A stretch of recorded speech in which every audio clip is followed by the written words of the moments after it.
अब जैसी तो वो डरपोक होती है।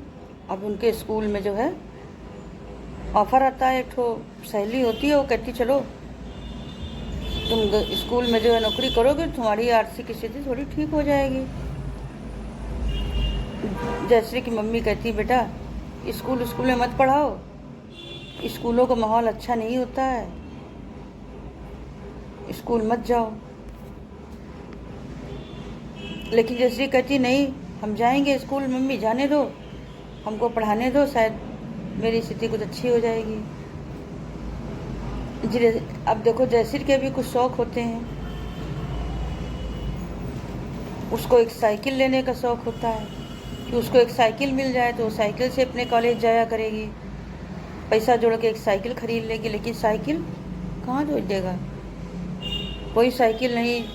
बड़े छोटे छोटे शौक़ भी थे, वो भी उसके पूरे नहीं हो सकते थे। उसने सोचा चलो स्कूल में चलेंगे, जो छोटा सा शौक़ है, छोटे छोटे शौक़ हैं, चलो अच्छे से थोड़े बहुत कपड़े ले आएंगे पहनने के लिए, एक साइकिल ले आएंगे पैसा जोड़ के, और पढ़ाई लिखाई का थोड़ा बहुत खर्चा है वो भी निकाल लेंगे।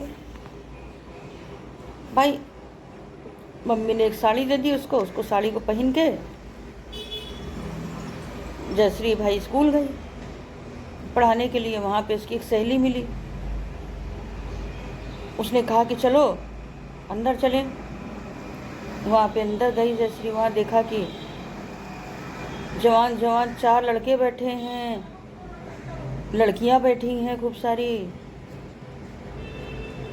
सारी लड़कियाँ अनमेरिड, कोई मैरिड नहीं था, सारी अनमेरिड अविवाहित लड़कियाँ। और वो सर जी लोग बैठे थे 4 ठो, वो सारी लड़कियों को गोल गोल आँखों से देख रहे थे। कुछ तो नौकरी करती थी उसमें, स्कूल में पढ़ाती थी। हमको देख रहा था एक तो बहुत गौर से।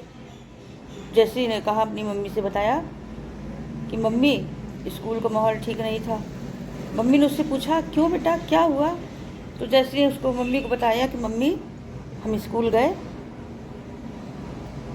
हमने जो है एप्लीकेशन लिखा, उन लोगों ने कहा भाई एक एप्लीकेशन लिखो, हमने लिख दिया एप्लीकेशन, उन लोगों ने मेरा चयन कर लिया। लेकिन वहाँ पे 2 सर थे, वो घूर घूर के मुझे देख रहे थे। जयश्री बोली मम्मी उन लोगों का जो देखने का तरीका था वो बहुत गलत था, और उन लोगों ने कहा है कि जब हम लोग आपको बुलाएंगे तब आप लोग आइएगा, आप 8 तारीख को आप आना, आपसे हम लोग पर्सनल बात करेंगे। फिर मम्मी ने उससे पूछा बेटा फिर क्या हुआ, बोली कि हमको, जयश्री ने कहा मम्मी हमको एक कमरे में पढ़ाने के लिए छोड़ दिया, छोटे छोटे बच्चे थे उनको पढ़ाने लगे। जयश्री ने कहा कि मेरी नज़र खिड़की की तरफ चली गई। जयश्री ने कहा, उन्हें कहा तो फिर क्या हुआ बेटा। जयश्री ने कहा मम्मी वही लड़का हमको खूब घूर घूर खिड़की की ओर से देख रहा था। जयश्री ने कहा जब मेरी नज़र पड़ी खिड़की पर तो उसने कहा कि हमने उसको अनदेखा कर दिया, लेकिन हमने ये समझ लिया कि कोई हमको खिड़की से देख रहा है।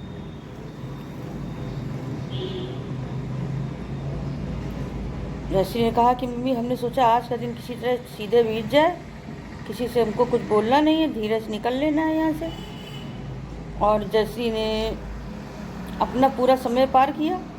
एक मिस आई, उसने कहा कि तुम अच्छा पढ़ा रही हो, अब तुमको नौकरी में रखा जाएगा, तुम स्कूल में पढ़ाने आओगी। उन टीचर ने हमारा चुनाव कर लिया। जयश्री की माँ ने कहा फिर क्या हुआ बेटा। बोलने लगी, उस सर जी बोले तुमको दोपहर में 8 बजे, मतलब दोपहर में आना पड़ेगा 2:30 बजे करीब यहाँ पर। जयश्री ने सोचा 2:30 बजे तो स्कूल बंद हो जाता है, 2:30 क्या करने आएंगे? 2:30 से पहले ही स्कूल 1:30 बजे बंद हो जाता है, तो लोग 2:30 क्यों बुला रहे हैं हमको? मम्मी बोलती बेटा दाल में कुछ काला है, वहाँ मत जाना, कुछ फंस जाओगी अभी ना, अकेली हो एकदम, बहुत मुश्किल में पड़ जाओगी, कोई साथ नहीं है। जयश्री ने कहा कि मम्मी हम स्कूल में नहीं पढ़ाएंगे भैया, हमको अपनी इज्जत प्यारी है, अगर उसमें कुछ हो गया तो अपना मुंह दिखाने लायक नहीं रहेंगे। वैसे भी हम लोग गरीब हैं, गरीब आदमियों की इज्जत जो होती है बहुत जल्दी उछल जाती है, अमीर लड़कियों की इज्जत उतनी नहीं उछलती, लेकिन हम लोग किसी को देख भी लेंगे, अगर किसी के साथ भी रास्ता में चले जाएंगे तो हम लोग की इज्जत उछल जाएगी मम्मी। तो मम्मी ने कहा हाँ बेटा तुम ठीक कह रही हो, तुम मत जाना वहाँ पर। और फिर जयश्री ने दोबारा उस स्कूल कदम नहीं रखे। इस तरह जयश्री ने स्कूल में पढ़ाने का जो ख्वाब देखा था वो भी जयश्री का टूट गया।